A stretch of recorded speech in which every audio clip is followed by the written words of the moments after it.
Voici un survol des bonnes pratiques pour faire le service aux tables et le service lors des banquets. Il faut utiliser une bonne technique de manutention de charge lorsqu'on manipule des objets volumineux et lourds, comme des tables, des chaises, des fûts et des caisses de bouteilles. On protège le dos en pliant les genoux pour ramasser la charge.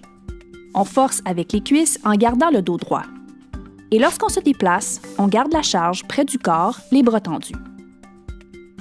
Idéalement, on range les charges lourdes à une hauteur qui nous évite à avoir à plier les genoux. On transporte les caisses de bouteilles une à la fois. Les charges trop lourdes ou encombrantes pour une personne devraient être soulevées à deux ou, idéalement, à l'aide d'un diable ou d'un chariot. Il faut porter attention à sa position de travail. Un plan de travail trop bas provoque des douleurs aux muscles du dos.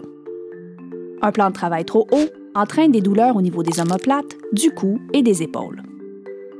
La hauteur du plan de travail peut varier selon la tâche, mais en général, pour éviter les blessures, notre position ne doit pas imposer de contractions prolongées de muscles. Lors du service, nous passons de longues heures debout. Le port de chaussures de qualité qui assure un maintien ferme du pied est essentiel pour diminuer la fatigue et assurer la stabilité de chaque pas. Elles doivent être antidérapantes, avec une semelle souple et épaisse pour absorber les impacts des pas. Pour prévenir les chutes de même niveau, il faut garder les zones de circulation dégagées et faire attention aux risques causés par les clients, comme les sacs à main et les manteaux.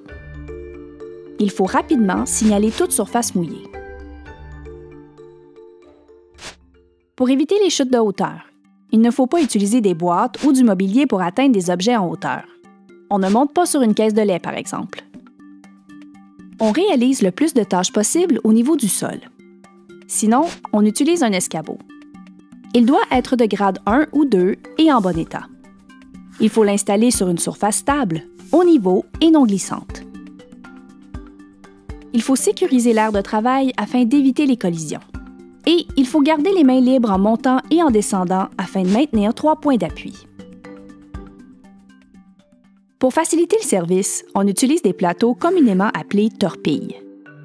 Pour éviter les blessures, il faut minimiser les distances parcourues avec la torpille et ne pas la surcharger. C'est préférable de charger la torpille à partir du milieu. Cela permet d'équilibrer son centre de gravité. Idéalement, le transport de torpilles doit se faire sur un même niveau. On évite les escaliers. Pour réduire le risque de se couper avec du verre brisé, il faut toujours le ramasser à l'aide d'un balai et d'un porte-poussière. On ne doit jamais utiliser nos doigts. Les débris de verre, de bouteilles et de vaisselle doivent être déposés dans des poubelles prévues à cet effet. Les assiettes et les verres endommagés doivent être mis à part. Lorsqu'on est confronté à des comportements inappropriés, une agression verbale ou une agression physique de la part de la clientèle, il faut garder son calme et parler doucement. Demeurer courtois, garder une écoute attentive et garder ses distances. Si la situation ne se règle pas ou si on se sent menacé, il faut avertir son superviseur.